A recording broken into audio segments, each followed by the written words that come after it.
धन धन श्री गुरु ग्रंथ साहब जी ने हुक्मनामे की बख्शिश की है। सतगुरु पातशाह जी फरमाते हैं, तेरा जोर तेरी मन टेक, सदा सदा जप नानक एक।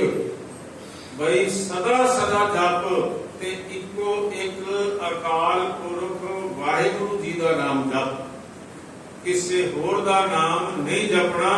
असी केवल इको नाल जुड़ना है। मेरे पातशाह जी कहते हैं, वेद कते भी भेद न जाता, ना किस मात पिता सुत भ्राता। वेदां कतेबा ने जिसका भेद नहीं जानिया, जिस वाहिगुरु परमात्मा का ना कोई माता है ना कोई पिता है ते ना कोई उसका पुत्र है ना उसका कोई भरा है, वो वाहिगुरु परमात्मा इको एक है। उस एक दे नाल असी जुड़ना है, एक दा नाम असी जपना है। साध संगत जी, जिस तरह के भगत कबीर जी ने भी किया है, 184 जी जोन में परमत नंद वो ठाकुर। साध संगत जी ध्यान देना कि राधे कंस दा राज सी अते उसने अपने भैन के जीजे नूं मथुरा की जेल दे विच बंद करके रखिया सी। हुण ये मतां तुसीं समझना कि मैं कृष्ण जी नूं भगवान कह रहा, जिहड़े मेरे हिंदू वीर उन्हां नूं भगवान मनदे हन उन्हां नूं मुबारक है, पर सिख ने सदा सदा जप नानक एक एक नूं जपना है। ते मैं गुरबाणी दे विचों प्रमाण दवांगा, गुरु ग्रंथ साहिब विचों बाहरों प्रमाण नहीं देने। भगत कबीर जी की ये रचना है, 184 जी जोन में भरमत नंद वो ठाकुरे। अच्छा, वो पैदा तो होया देवकी दी कुख तो ते वासदेव दे गृह दे विच मथुरा दी जेल दे विच उन्हां दा जन्म होया। पर कहते ने जन्म होंदियां सार ही संकट पै गए, दुख पै गए, मुसीबतां पै गईयां, क्योंकि कंस होंदियां बच्चे दे होंदियां ही उन्हां बच्चियां नूं मार दिंदा सी।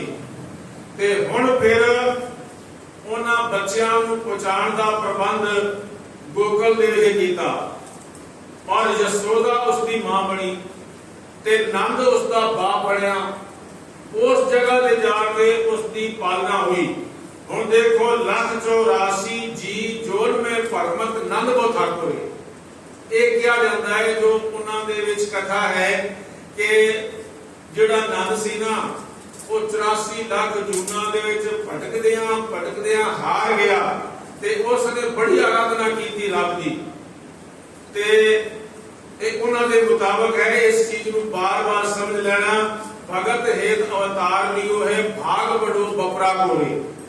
नंद दी भगती वास्ते कहते जी रब ने अवतार धारण कर लिया। अच्छा, एक गल होर समझ लेना, सनातन धर्म दे विच अवतार दा अर्थ हुंदा रब दा उतर के आउणा, पर जदों गुरु ग्रंथ साहिब जी दे विच ये शब्द आएगा ना अवतार, ये अवतार एक जन्म लई आएगा, कोई विशेष व्यक्ति लिए नहीं, वो किसी वास्ते भी आ सकता है। अवतार आए कहां तुम कहना, राम को नाम ना कब हो लेना। ते फिर भगत कबीर जी कहते हैं, तुम जो कहे तो नंद को नंदन ते नंद को नंदन काकोरे। तुसी जो कहते हो भाई वो नंद दा नंद रंग पुत्र।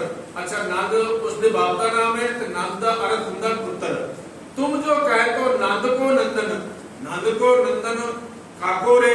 जे तुसी कहते हो नंद दा पुत्र कृष्ण जी है, ते फिर दसो उसके पिता नंद जो है वो नंद किदा है। फिर धरण आकाश दसो दिस नाही, तब ये नंदन काकोरे। जदों धरती भी नहीं सी, आसमान नहीं सी, जमीन नहीं सी, कुछ भी नहीं सी, उस वेले वो नंद किथे रहिंदा सी। ते संकट नहीं परे जोर नहीं आवे, नाम निरंजन जाको रे। कबीर को स्वामी ऐसो ठाकुर जाके माई ना बापो रे। जिसले भगत जी कहते ने कि वो संकट दे विच रब कदी पैंदा ही नहीं, ना वो दुनिया में आंदा है। ते कबीरदास स्वामी का ऐसा है जिसका ना कोई माई है ना जिसके कोई बाप है, वो इको एक है। साध संगत जी हुण भगत भाई साहब भाई गुरदास जी को आप याद कर लीजिए। भाई गुरदास जी गुरबाणी की व्याख्या करते हैं और भाई गुरदास जी जैसा विद्वान इस दुनिया के विच पैदा नहीं हुआ। भाई गुरदास जी पहले व्याख्याकार हैं जिन्होंने गुरबाणी की व्याख्या की है और वो कहते हैं कि व्याज निंदा पुस्तक अलंकार भाई बहाने दे नाल किसी दी निंदा करनी पर वो लगे इवें कि भाई उस्तत हो रही है, पर ਉਹਦੇ ਵਿੱਚ छुपया हुए ਜਿਹੜੇ सिद्धांत ने वो ये प्रगट हो रहे कि इसकी निंदा की जा रही है। हुण उस चीज नूं भाई साहब भाई गुरदास जी गुरबाणी की व्याख्या करते हुए कहते हैं जागो एक फन अगर भाग है धर्मधारी ता एक गिरधर कहे कौन सी उड़ाई। जिस वाहिगुरु परमात्मा दे गुण है कि उसने धरती आकाश के कोटान कोट ब्रह्मंडां नूं पैदा किया है ते उस भगवान वास्ते फिर असीं ये शब्द वरतदी है कि वो धर्म वो जिहड़ा है उत्थे गोकुल दे विच रहिंदा सी, वो गिरीधर सी, एक छोटे जे धरती दे टुकड़े दा उसनूं मालिक बना देना। उत्थों वो जन्मिया है, उत्थे पैदा होया, उत्थे खेलिया है। तो इस तरह करके जाको एक बाबरो विश्वनाथ नाम कहे ताहे ब्रिजनाथ कहे कौन अधिकाई। और जिस वाहिगुरु परमात्मा ने सारे विश्व नूं पैदा किया है फिर असीं आख दईए वो ब्रजवासी है भाई ये ब्रज की थां ते रहिंदा है तां फिर ये साडी मूर्खता है। फिर कहते ने अनक आकार ओंकार ते विथार ताहे नंद को नंदन कहे कौन प्रगटाइए। जिहड़ा वाहिगुरु परमात्मा ने जिसने एक जर्रे तो लैके ते सारे ब्रह्मंडां नूं पैदा किया है ते फिर उस वाहिगुरु नूं असीं आखीए वो नंद दा नंदन है पुत्र है ते इहदे विच वडियाई करदी है। सीधी सीधी गल जे समझ आ सके तां जिवें एक प्रधानमंत्री है असीं आखीए जी वाह जी वाह प्रधानमंत्री साडे वास्ते तां काउंसलर है तू तां साडे देश दा चपड़ासी है तो वो एक बहाने दे नाल उसकी निंदा की जा रही है। बहाने दे नाल हुण वो पूरे देश का मालिक है असी उसनूं कहिए वाह जी वाह तू ते एमएलए है, तू ते काउंसलर है, तू ते पंच है, तू ते सरपंच है, तू ते चपड़ासी है तां फिर ये बहाने दे नाल समझो उसकी निंदा की जा रही है। जिहड़ा वाहिगुरु परमात्मा है वो कोटान कोट ब्रह्मंडां दा मालिक है ते असीं उसनूं कहिए कि तू केवल एक मथुरा दे विच रहिंदा है या तू गोकुल दे विच रहिंदा है तां ये उस निरंकार दी जिसनूं गुरु साहब ने हुणे किया है सदा सदा जब नानक एक उसकी निंदा है। जाने उस्तत और करते निंदा कूड़ ऐसे आराधवे ते मौन समझाइए। भाई ऐ बंदिया जे तू उस्तत दे बहाने निंदा करनी है ना इस तरह तां फिर तू चुप रह जा ते ना बोल ये चंगा है। ते जे तू बहुत बड़ा वक्ता बनना चाहता है तो पहला गुरमत सीख ले कि गुरमत की है। गुरु ग्रंथ साहब जी की बाणी की कहती है आप जी को पता है पिछले साल की गल है जदों शायद क्षेत्र दे एक गुरुद्वारे साहब दे विच कीर्तनीय सिंघां ने कीर्तन करदियां होया उन्हां ने नाल एक कच्ची बाणी ते एक आधारना पड़ी सी कृष्णा केड़ा केड़ा नहीं नचदा तेरी मुरली ते फिर जदों देश विदेशां दे विच उस कीर्तनीय नूं फोन आए और उन्हां ने उस नूं जिहड़े कथाकार व्याख्याकार सन फिर उन्होंने समझाया फिर उसने सर्वजनक रूप दे विच सारियां संगतां दे कोलों देश विदेश विच बैठियां संगतां दे कोलों माफी मंगी। वो अज भी वीडियो हैगी है YouTube ते अगर किसी ने देखनी होवे तो साध संगत जी तेरा जोर तेरी मन टेक सदा सदा जप नानक एक वाहिगुरु नूं सदा सदा हमेशा हमेशा जप ले। जो वाहिगुरु परमात्मा ना आउंदा है, ना जांदा है, ना जपदा है, ना मरदा है, उस वाहिगुरु परमात्मा नूं तू करा दे। अच्छा, फिर गुरु अर्जन देव पातशाह जी ने भी भैरव राग दे विच 1227 अंग ते एक शब्द उच्चारण किया है। मैं अपने कोलों कुछ नहीं कहूंगा। सगली थीत पास डार राखी, अष्टम थीत गोविंद जन्मासी। भाई रब ने एक दिन चुन लिया, वो दिन बड़ा पवित्र मनिया गया। सारिया थितां एक पासे कर दित्तियां ते जिहड़ी भादरों दी पूर्णमासी तो बाद 8वां दिन आउंदा है, उस अष्टमी नूं भगवान ने चुन लिया ते उस दिन उसने जन्म ले लिया। ये गल्लां मतलब कि जो लोग कहते ने भरम भूले नर करत कचरायण, जन्म मरण ते रहत नरण।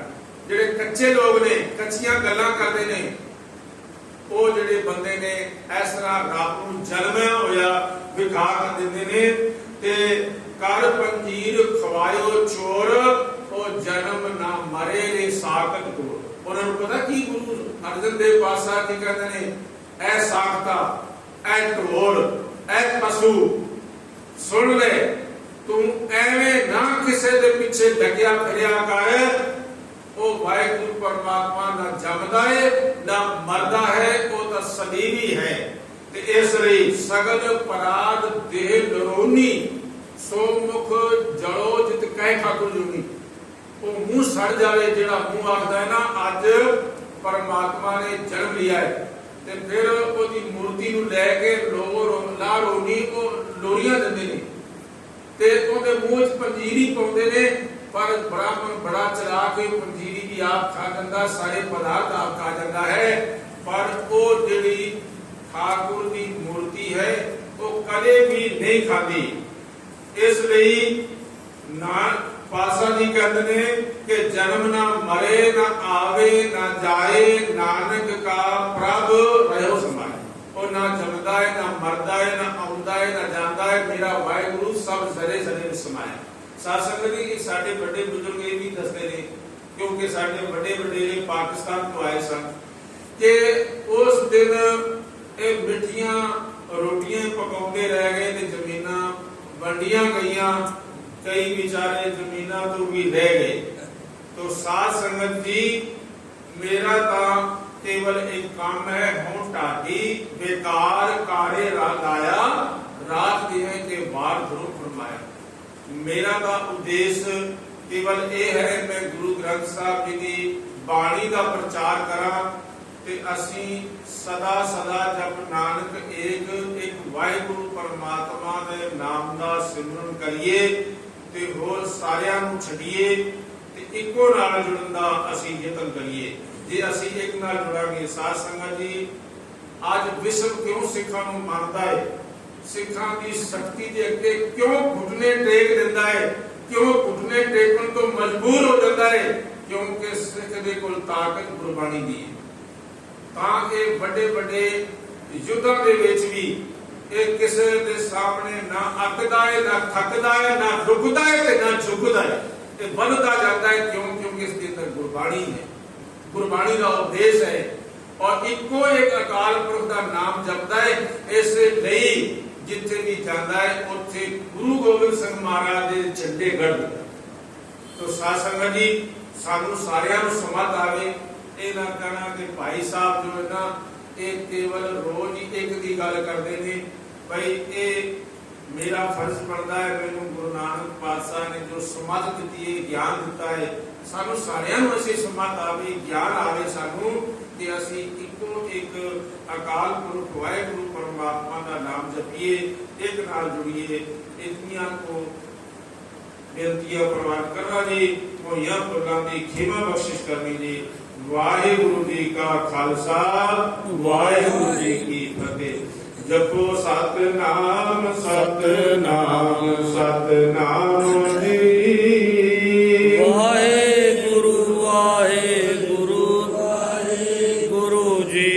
जपो सतनाम सतनाम सतनाम ਸਤਨਾਮ ਜੀ। ਵਾਹਿਗੁਰੂ ਵਾਹਿਗੁਰੂ ਵਾਹਿਗੁਰੂ ਜੀ।